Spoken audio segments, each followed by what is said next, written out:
पहले ड्राफ्ट चल रही थी तो मुझे उम्मीद थी कि मैं सेलेक्ट हो जाऊंगा कराची किंग की तरफ से। और जब मेरा नाम अनाउंस हुआ इमर्जिंग कैटेगरी में तो मैं बहुत खुश था, क्योंकि आपको पता है पीएसएल खेलना एक यंगस्टर के लिए ड्रीम होती है कि आप इतने बड़ी फ्रेंचाइज़ को आप वहाँ से खेलो, आपको मौका मिले। तो अल्लाह का शुक्र है, जब वो मेरे लिए बहुत बहुत ख़ास मोमेंट था मेरी लाइफ में, और मेरी अचीवमेंट थी कि मैं पीएसएल में कराची किंग को से खेलूं। मैं सबसे पहले अगर जो मेरा सवाल होगा, जो मैं सबसे जो शुएब मलिक या कैरम पोलार्ड जिनसे भी करूंगा, तो मैं उनके वर्क एथिक्स के बारे में पूछूंगा कि उनके क्या वर्क एथिक्स थे कि उन्होंने इतनी कामयाबी हासिल करी क्रिकेट में।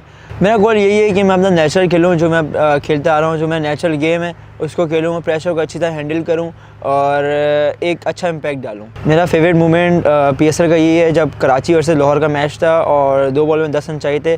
कैरम पोलार्ड ने वो चेज़ करे थे 2 बॉल में 10 रन। जिस दिन मेरा सिलेक्शन हो रहा था उस दिन हम बाहर गए